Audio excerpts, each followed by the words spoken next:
everybody, and welcome to the World Warriors podcast. I am Will. I'm the Thaminator. And I'm WickedElement. Yes, and he is our guest this week. Yeah. Luckily, we are without Rock this week, so we don't have to hear him complain. So now, be honest. Tell the audience what excuse he gave. He said that he had a school project to work on. I don't believe that for half a second, but, you know, whatever. To each his own. So, yes, this week our guest is WickedElement, a fellow moderator of Capcom Unity. And, if Thame would like to... Oh, my goodness. Sure can. Yeah. Alright, Wicked, how did you get into Street Fighter? Probably a cliche story, but when I was a kid, aside from going to arcades, one day they just had it at an arcade that used to be in my area. And so I tried it out. Of course, there was a bunch of people, but I got my butt kicked, but that's okay. I started to really like it, so I think the first character I picked was Ryu, of course. I don't use him anymore, though, but yeah. And then I guess you could say at a 7-Eleven also. I think a lot of us played it a little bit here and there at 7-Eleven stores. Yeah, I think that was just the go-to. I think so. They got all the 7-Elevens in my area closed a long time ago, though. Really? Yep, long time ago. They're like Speedways and BPs now everywhere instead. Somebody's got their volume on their TV and it's coming through on the mic, though. That would certainly be Wicked. Okay, I'll turn that down. That's alright. You can lose first. What a scam. Will just texted me to tell you that your volume was on so he could win. No. Yeah, exactly. I needed it. I needed that win. My whole day was riding on it. Alright, Wicked, who is your main character in Street Fighter and why? Does it matter which version of Street Fighter? You can tell us each version if you want to. Yeah, if you want. Okay. I'd say for Super Turbo HDR, it'd be between... I have multiple, so excuse me on that. Guile, Zangief, Balon for Super Turbo and HDR. Okay. And for Dirt Strike, definitely Hugo. You know, actually I use like all the low tiers, but I think the character I put the most time in would be Hugo. And in AE, it's Zangief and Guy. And then good one. In the Alpha series, it's Gen. Okay. Really? Well, that's kind of interesting. Mm-hmm. All right, what is your favorite game from the Street Fighter series overall? Oh, Third Strike. Third Strike. It's a tough one between Super Turbo and Third Strike, but right now it's Third Strike. The community is like, you know, what keeps me playing that game just a little bit more. Cool.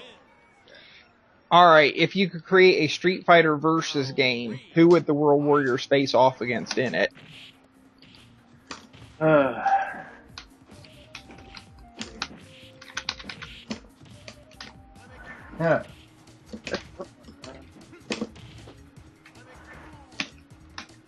Could it be like any game company or just anything in particular? Anything. Literally anything. What did one person? I forget. One person's at Thundercats or something last time. Yes, they did. Oh, that's pretty cool. That's pretty cool. Oh, good one. Good one. I want to say, since they're already doing Marvel, it'd be pretty cool if they did either Dark Horse or DC. Okay. Yeah. Dark Horse would be interesting. You get Conan in there, and wait, who else is Dark Horse? I don't remember. Since when is Conan a Dark Horse comic? I think it is. I've been out of comics for so many years, like I'm not surprised, but I didn't know. Yeah, I'll go ahead and double check that during the match. Let's see, who else? I mean, what is the next? You're on number 5. Number 5. Besides yourself, who is your favorite Street Fighter player?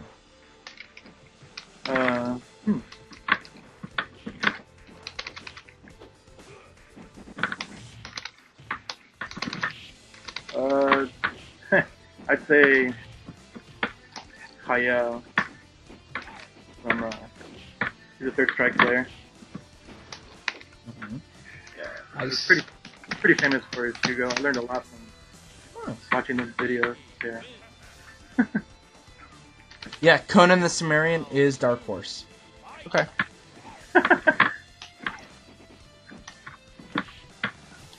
Alright. Let's see. What is your favorite Street Fighter memory?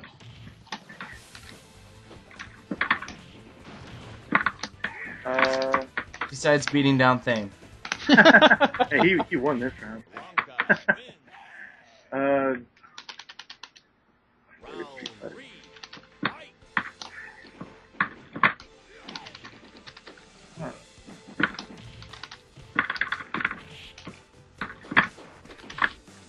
Give me a sec.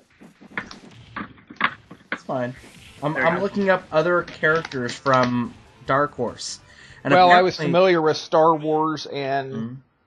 RoboCop versus Terminator, I think, was the stuff from them. They've also got contracts with Valve for like the Half-Life. Yeah, Half-Life and Team Fortress 2, so we could see the Heavy in there, and Cool the Conqueror, and That would be pretty Left cool. 4 Dead characters. I'm liking this idea. And also Shiro Masamune stuff. Alright, so what's your favorite Street Fighter memory? I guess we'll go with the...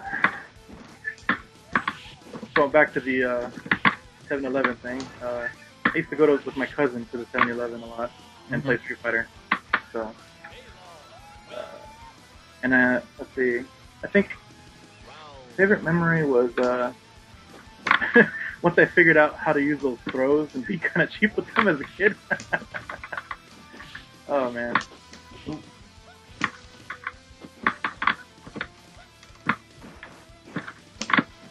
Well, there ain't nobody in my area that's favorite memory was learning how to throw, because they usually got a butt whooping entailed after that. I love how that was just like an unspoken rule, like don't throw. I was like, don't throw, or they're gonna give you a black eye. Mm-hmm. All right, what is your favorite video game of all time? Not Street Fighter related, unless a Street Fighter game happens to be your favorite. Resident Evil, I guess. Okay. The first one. Yeah. Oh well. Yeah, I'd say Resident Evil and F-Zero GX. Just between those two. Tough. F-Zero GX, is that the N64 one or the arcade one? The arcade one, the GameCube one. Oh, okay. Yeah. I remember that there was an arcade that was like a racer, you had the steering wheel and everything, and it had the center button that was the boost button, so... Yeah.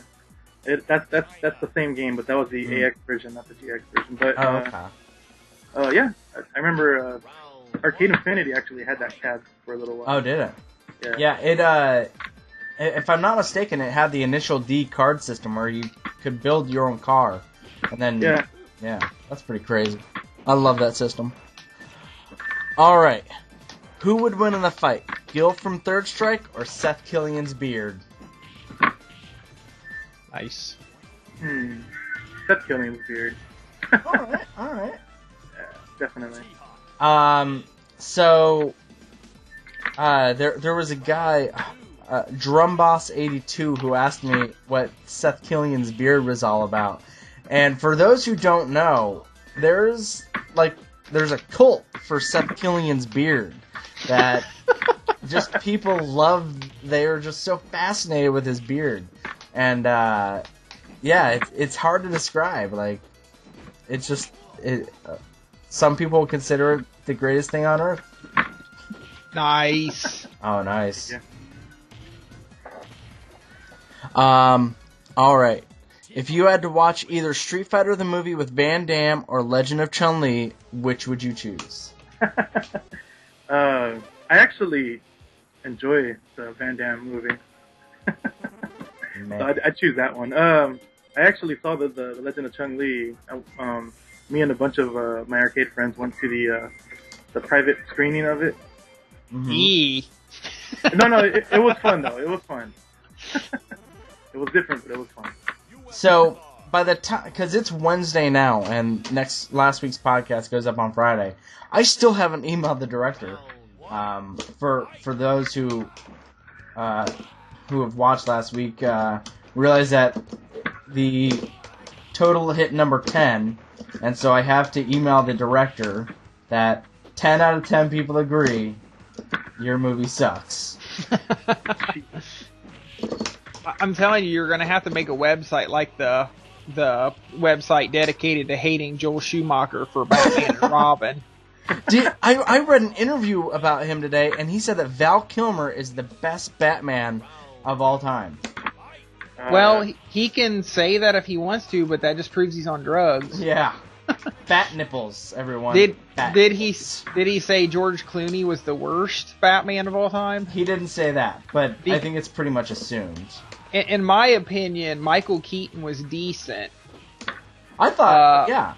But once you take Michael Keaton out of the equation, and Christian Bale obviously was the best by far, you take those two out of the equation, and then you've got Adam West from the 50s television series beats the rest of them hands down. And that's sad. That's just sad. I've been playing the new Batman game, Arkham City, and as you go through it, you know that it's Mark Hamill's last time as voicing the Joker. I did not know that. Yeah.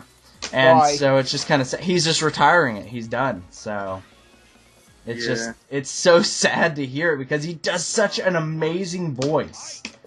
Yeah, his interpretation is perfect. It's just so it's so good. Like, oh.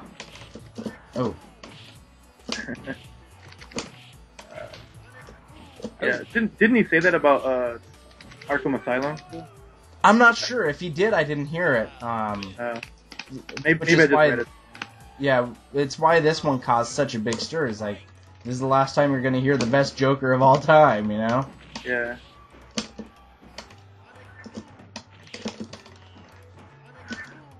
Oop, pulled that one too early. Oh my goodness.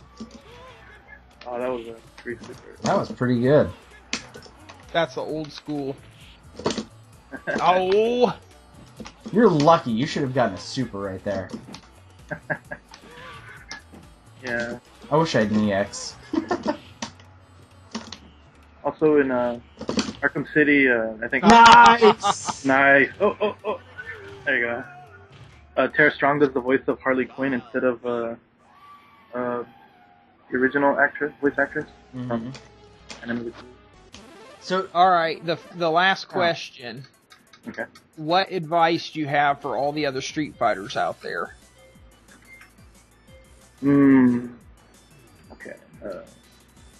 If you don't have people to play with, find people. Just find people, because like playing online is good, but if you really want to get better, practice with friends. Look up FAQs. Practice combos. Have somebody there. He's actually the first person to say that, but it's very good advice. I do think to a degree, if your senses are tuned enough, though, you can get away somewhat without that, but it needs to be there at some point in time. I mean, you need to be able to connect it at some point in time. Oh, you tipped me with the Sonic Boom, I think. I was like, man, this is... Because the timing is definitely different between the internet and even all three systems. So speaking of timing and playing in real life, Thame, how about you tell us about season meetings? All right. I had a unbelievable time at seasons meeting this year, just like last year, but it was a little bit cooler because Dr. Shadow and Slappy from Unity were both there as well. Nice. And Slappy was there last year, but we were never able to connect because we didn't have each other's phone numbers beforehand. And the time that he saw me was during the check-in time, and he was not able to get anywhere near me at that time. And there's everybody in the entire tournament was all in the building at once that time, so it was pretty dang hard to find people. This year we all went down with each other's phone numbers and connected when we got down there, and it was awesome. Got a lot of casuals in between us. Found out that certain aftermarket AV cables don't actually work with just the old school CRTs properly. So we were playing with my television and Shadow's PS3 with his aftermarket cables in black and white in his room. Nice. Using the G from the RGB, we were using the green cable to play in black and white. So that was interesting. Wow. Alright, so I got Mike Ross in the first round. Wait, your very first match was Mike Ross? My very first match of the tournament was Mike Ross. Right. And to warm up for the tournament, I was playing casuals ahead of time with a girl from Philadelphia, and he was scouting. Not necessarily scouting because he thought I was his next match, but he was sitting there watching us play. Nice. And I was using Blanca, who's my main, and I was already a little bit leery about using Blanca against Ross because I know he's got a better Blanca than I do, even though that's my main. So I was telling my wife ahead of time that I really thought that the best opportunity to win that I had was using Evil Ryu. Good one. Thank you. That I just started using 3 weeks earlier, but I thought, the odds are he doesn't know that matchup all that well, and I have been playing against the Honda player on PC with Evil Ryu. So I had a decent chance with that. But I went ahead with familiarity, and I used Blanca. And that did not turn out any better than I thought it would. But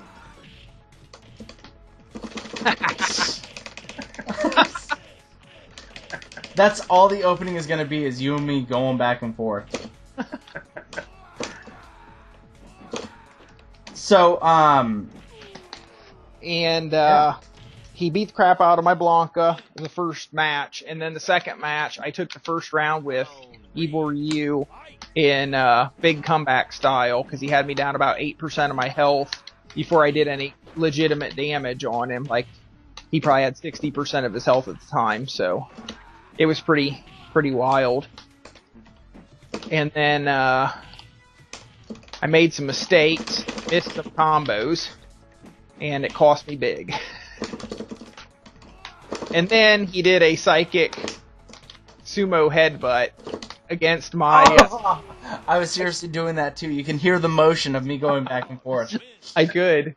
So I went, he had me tagged pretty good. I could, afterwards when I watched the video, I could see him and Gutek sitting in their studio, and Gutek saying, alright, he's gonna jump back and try to chip you with the red fireball now. Oh, nice.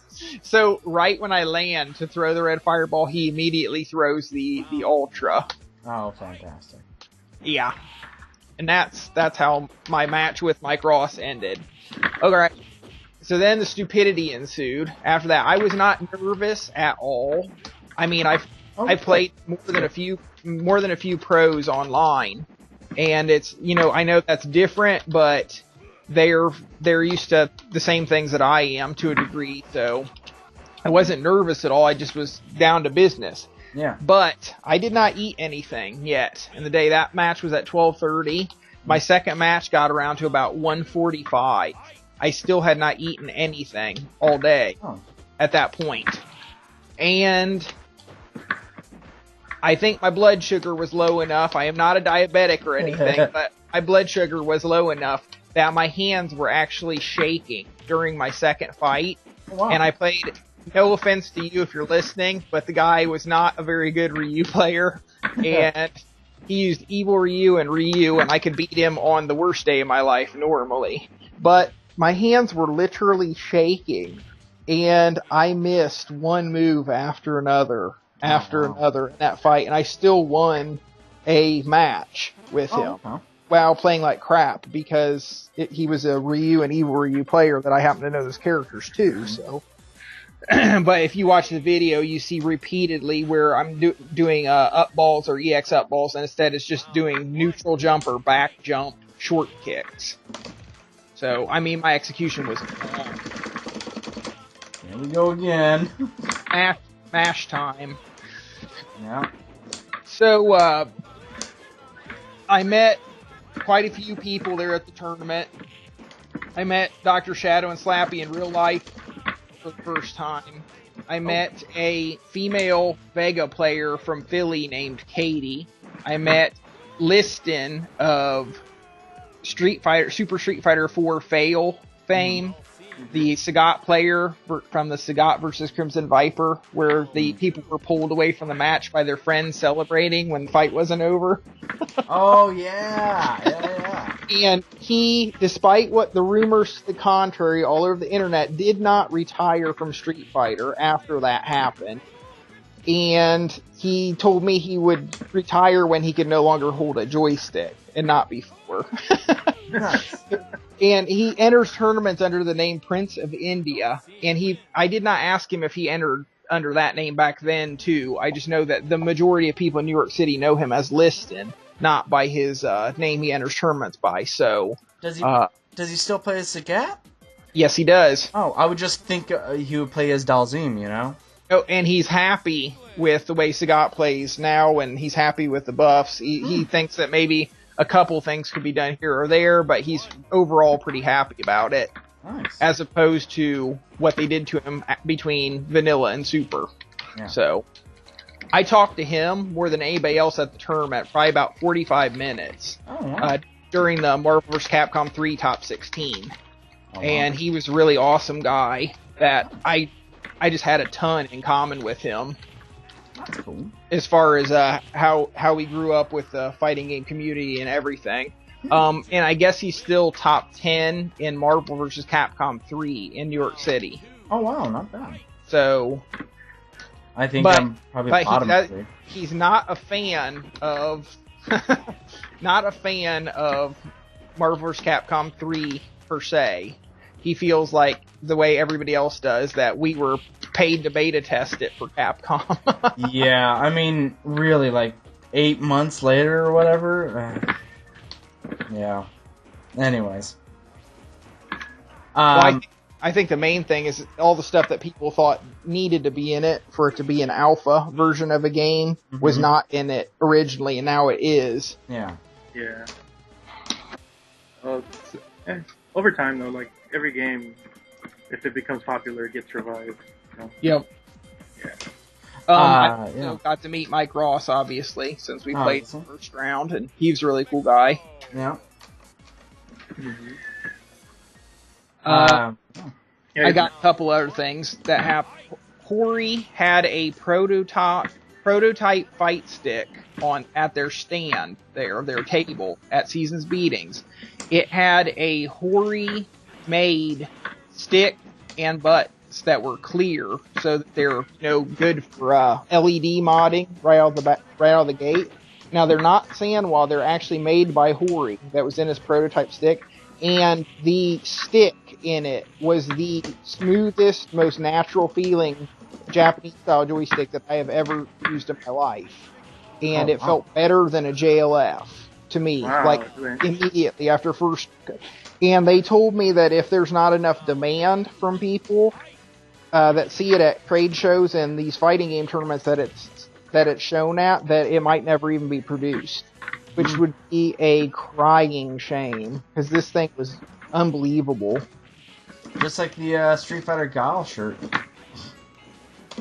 I'm not familiar with that. Oh, I'll post a link to it. Basically, there's a Guile shirt that has like the Top Gun theme, like the style of writing, and it has Guile written in the middle. Pretty cool. Instead of Top Gun, yeah. Yeah. That's a really cool shirt. And it never got produced. Yeah. Basically, I put in an order for it, but it was one of those things, they said if we don't get enough orders, then we can't make it. So I don't know if they got enough. It wasn't terribly long ago, so. Yeah. Anyways. So, yeah. Did you guys hear about the gem system for Street Fighter Cross Tekken? Yes. The one thing that I'm really scared about is that they say it's not able to be disabled. Yeah, I don't like that, and that they're pre-order bonuses. Right, that's a big deal. I don't like that at all. To alter the way that the game is played from pre-order bonuses doesn't make much sense, in a fighting game at least. Right. Like, I don't mind costumes or anything along those lines, but to give a character an advantage over me because he pre-ordered from GameStop, no thanks. That really turns me off from the game. Yeah, I think that's a pretty bad deal, too. Yeah. I mean, I guess if they're unlockable and then you can be evenly eventually, I guess that's okay, but still, like, that really doesn't make the game much fun. And I understand it's only for mirror matches, but that still really sucks. So, yeah. What's only for mirror matches? Isn't the gems only for mirror matches? Oh, no. The gems are to make mirror matches not seem like mirror matches. The gems are part of the overall balancing of the system, period. Okay, so they were just showing that. Okay, now I understand. Yeah, they were just pointing out that it's not going to be a true mirror match anymore unless the people select the same gems. That really sucks. Well, it might. It probably will, because it'll probably be put out before it's actually balanced. Yeah. And then we'll get an ultimate Street Fighter cross. Yeah, exactly. Oh, man. And I did like the Heralds versus Heroes, or Heroes versus Heralds mode that I heard about for Ultimate Marvel vs. Capcom 3, though. That looked pretty cool. Because it's not like a big, it is online multiplayer, but it's more like a multiplayer campaign mode than a lot of the games, more than ranked type stuff. Mm-hmm. Yeah. So that should be fun, at least. Another thing I saw at Seasons Beatings that I'm sure at some point in time someone will be putting video up on the internet. If I didn't happen to look around and see if anybody had a video camera going or not, there's a guy who I talked to a couple pros about him, and they were aware of him. So he's not a quote unquote unknown. Okay. He goes by the name Happy Medicine, and he beat Ricky Ortiz the first match in the first round of the tournament. And I don't remember if it was the second match or the third match. He was one reversal ultra away from beating him into loser's bracket right in his first fight. And if you don't know, Ricky Ortiz got second in the tournament. So. Oh wow. And here's the thing about the reversal ultra that he missed. He was going for it, and he just misexecuted it. Second off, he actually executed it in the exact same spot, in the same exact situation in the first fight, that the match that he won to start off. Oh, wow. He was using Bison, and he executed an Ultra 1 after the first two hits of the Messiah kick from Ricky's Rufus. And he executed it properly, and then the next time he tried it, he just happened to miss it.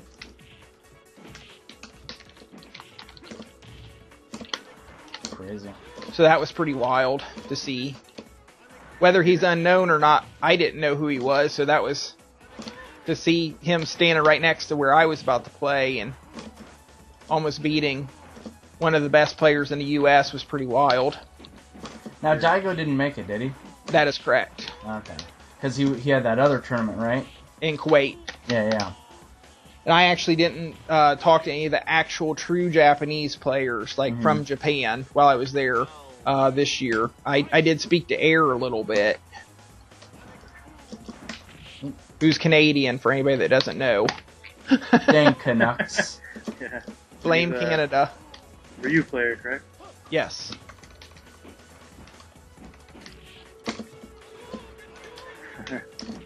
My goodness, good one. What happened, Will? What happened? I don't know what happened. I was all over the place, just not hitting them. People on the Capcom Unity forum were talking about how what I said about Ryu's crouching medium kick, quote unquote buff, was like running completely contrary to what Air said about it. So I talked to Air about. I read his blog first off, and it did look like he was completely the opposite of me on it. But when I talked to him at the tournament, he thinks exactly the same thing I do about it. But he doesn't think that he can expect Capcom to do any better than that, so he's going to be okay with it just because he feels like he has to. We both agree that there are matchups and we agree on which matchups too, which was also funny, that it will actually make better for Ryu, the way that they are doing it, just the frames. like Geef and Balrog mainly. But not having the hitbox back also makes certain aspects of the Geef Ryu matchup not as good, and there's more than a few matchups that are going to be not in Ryu's favor any more than they were in AE because of the hitbox, hurtbox still staying the same.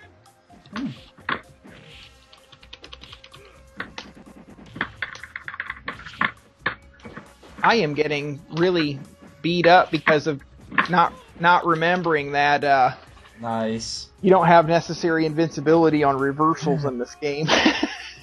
Alright, this one's gonna be our last one. Okay. Keep getting those ugly reversal attacks up there and nothing to show for it except for the little words.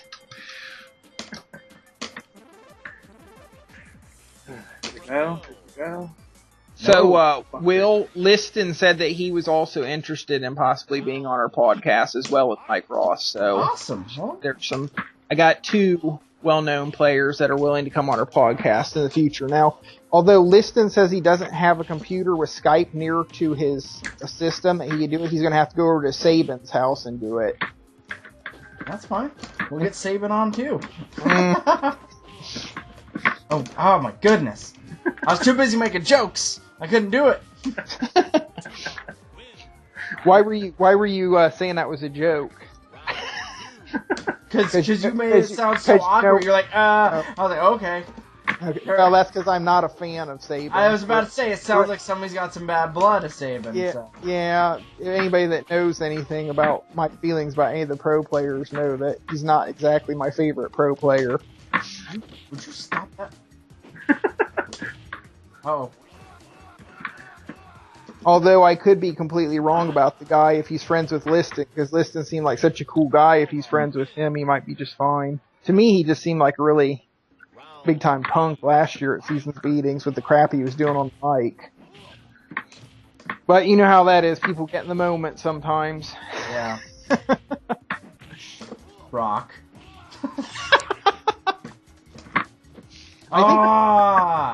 I think Rock's in the moment all the time, though. I think so, too. Shout outs to Rock, who couldn't make it as a quote-unquote school project. Yeah. His words of wisdom this week are, I suck so bad at HD Remix, I come up with excuses not to play. And if you spell that entire sentence backwards, that spells... silence. Congratulations. Yeah, congratulations. So, that's going to wrap it up for this week. If you want to be a future guest, there's a link at the bottom. And, yeah, there we go. All right, you stay classy, San Diego.